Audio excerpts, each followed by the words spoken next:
ನನಗೆ ಉಸಿರಾಡೋಕ್ಕೆ ಸ್ವಲ್ಪ ಕಷ್ಟ ಆಗ್ತಾ ಇದೆ, ಒಂಚೂರು ಹಾಸ್ಪಿಟಲ್ ಕರ್ಕೊಂಡು ಹೋಗಿ. ಸ್ನೇಹಿತರೆ ನಮಸ್ತೆ, ನಾಡು ನುಡಿ ಯೂಟ್ಯೂಬ್ ಚಾನಲ್ಗೆ ನಿಮಗೆಲ್ಲ ಸ್ವಾಗತ. ಸ್ನೇಹಿತರೆ, ಖ್ಯಾತ ರಂಗಭೂಮಿ ಕಲಾವಿದ ಮತ್ತು ಅದೆಷ್ಟೋ ಚಿತ್ರಗಳಲ್ಲಿ ನಟನೆಯನ್ನ ಮಾಡುವುದರ ಮೂಲಕ ಸಾಕಷ್ಟು ಜನಪ್ರಿಯತೆಯನ್ನು ಗಳಿಸಿಕೊಂಡಿದ್ದ ಖ್ಯಾತ ನಟ ರಾಜು ತಾಳಿಕೋಟೆಯವರು ಹೃದಯಾಘಾತದಿಂದ ಈ ಲೋಕವನ್ನ ತ್ಯಜಿಸಿದ್ದಾರೆ. ಖ್ಯಾತ ನಟ ರಾಜು ತಾಳಿಕೋಟೆಯವರ ಅಗಲಿಕೆ ಕನ್ನಡ ಚಿತ್ರರಂಗಕ್ಕೆ ತುಂಬಲಾರದ ನಷ್ಟವನ್ನ ಉಂಟು ಮಾಡಿದೆ. ರಾಜು ತಾಳಿಕೋಟೆಯವರು ಶೈನ್ ಶೆಟ್ಟಿಯವರ ಸಿನಿಮಾದಲ್ಲಿ ನಟನೆಯನ್ನ ಮಾಡುತ್ತಿದ್ದರು. ಈ ಕಾರಣಗಳಿಂದ ಅಂದರೆ ಶೂಟಿಂಗ್ ಆಗಿ ರಾಜು ತಾಳಿಕೋಟೆಯವರು ಉಡುಪಿಗೆ ಬಂದಿರುತ್ತಾರೆ.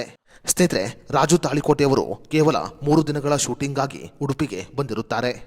ಅದೇ ರೀತಿಯಲ್ಲಿ ಭಾನುವಾರ ಶೂಟಿಂಗ್ ಮುಗಿಸಿ ಸಂಜೆ ಊಟವನ್ನ ಮಾಡಿ ಶೈನ್ ಶೆಟ್ಟಿಯವರ ಬಳಿ ನಾಳೆ ಶೂಟಿಂಗ್ ಎಷ್ಟು ಗಂಟೆಗೆ ಅಂತ ಮಾತುಕತೆಯನ್ನ ಮಾಡಿಕೊಂಡು ರಾಜು ತಾಳಿಕೋಟೆಯವರು ರೂಮಿಗೆ ವಿಶ್ರಾಂತಿಗಾಗಿ ತೆರಳುತ್ತಾರೆ. ರಾತ್ರಿ ಸುಮಾರು 11:59 ರಾಜು ತಾಳಿಕೋಟೆಯವರಿಗೆ ಉಸಿರಾಟದ ಸಮಸ್ಯೆ ಉಂಟಾಗುತ್ತೆ. ಆ ಸಮಯದಲ್ಲಿ ತಕ್ಷಣ ಮ್ಯಾನೇಜರ್ಗೆ ಕರೆ ಮಾಡಿದ ರಾಜು ತಾಳಿಕೋಟೆಯವರು ನನಗೆ ಉಸಿರಾಡಲು ಕಷ್ಟವಾಗುತ್ತಿದೆ ಅಂತ ಹೇಳಿಕೊಳ್ಳುತ್ತಾರೆ. ಶೈನ್ ಶೆಟ್ಟಿಯವರು ಕೂಡ ರಾಜು ತಾಳಿಕೋಟೆಯವರ ಪಕ್ಕದ ರೂಮಿನಲ್ಲಿ ವಿಶ್ರಾಂತಿಯನ್ನ ಪಡೆದುಕೊಳ್ಳುತ್ತಿದ್ದರು.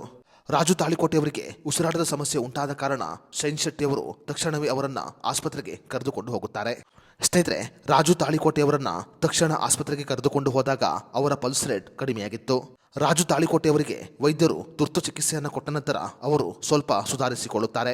ರಾಜು ತಾಳಿಕೋಟೆಯವರು ಸ್ವಲ್ಪ ಸುಧಾರಿಸಿಕೊಂಡ ನಂತರ ಅವರನ್ನ ಮತ್ತೆ ಮಣಿಪಾಲ ಆಸ್ಪತ್ರೆಗೆ ಕರೆದುಕೊಂಡು ಹೋಗಲಾಗುತ್ತೆ. ರಾಜು ತಾಳಿಕೋಟೆಯವರನ್ನ ಮಣಿಪಾಲ ಆಸ್ಪತ್ರೆಗೆ ದಾಖಲು ಮಾಡಿದ ನಂತರ ಅವರ ಕುಟುಂಬದವರಿಗೆ ವಿಷಯವನ್ನ ತಿಳಿಸಲಾಗುತ್ತೆ. ನಿನ್ನೆ ಸಂಜೆ ರಾಜು ತಾಳಿಕೋಟೆಯವರ ಮಗ ಕೂಡ ಆಸ್ಪತ್ರೆಗೆ ಬಂದಿರುತ್ತಾರೆ. ಮಣಿಪಾಲ ಆಸ್ಪತ್ರೆಯಲ್ಲಿ ಚಿಕಿತ್ಸೆಯನ್ನು ಪಡೆದುಕೊಳ್ಳುತ್ತಿದ್ದ ರಾಜು ತಾಳಿಕೋಟೆಯವರಿಗೆ ಮತ್ತೆ ಹೃದಯಾಘಾತವಾಗಿ ಅವರು ಆಸ್ಪತ್ರೆಯಲ್ಲೇ ಈ ಲೋಕವನ್ನ ತ್ಯಜಿಸುತ್ತಾರೆ. ರಾಜು ತಾಳಿಕೋಟೆಯವರಿಗೆ ಕೆಲವು ವರ್ಷಗಳ ಹಿಂದೆ ಹೃದಯಾಘಾತವಾಗಿತ್ತು. ಆ ಸಮಯದಲ್ಲಿ ಅವರಿಗೆ ಸ್ಟಂಟ್ ಹಾಕಲಾಗಿತ್ತು. ರಾಜು ತಾಳಿಕೋಟೆಯವರಿಗೆ ಒತ್ತಡವಾದ ಕಾರಣ ಅವರು ಹೃದಯಾಘಾತಕ್ಕೆ ಒಳಗಾಗಿದ್ದಾರೆ ಅಂತ ವೈದ್ಯರು ದೃಢಪಡಿಸಿದ್ದಾರೆ. ನನ್ನ ಸಿನಿಮಾದ ಶೂಟಿಂಗ್ನಲ್ಲಿ ರಾಜು ತಾಳಿಕೋಟೆಯವರಿಗೆ ಈ ರೀತಿಯಾಗಿರುವುದನ್ನು ಕಂಡು ಶೈನ್ ಶೆಟ್ಟಿಯವರು ಕೂಡ ಕಣ್ಣೀರು ಹಾಕಿದ್ದಾರೆ. ಸ್ನೇಹಿತರೆ, ರಾಜು ತಾಳಿಕೋಟೆಯವರ ಆತ್ಮಕ್ಕೆ ಆ ದೇವರು ಶಾಂತಿ ಕೊಡಲಿ ಅಂತ ನಾವು ನೀವು ಪ್ರಾರ್ಥನೆಯನ್ನು ಮಾಡೋಣ.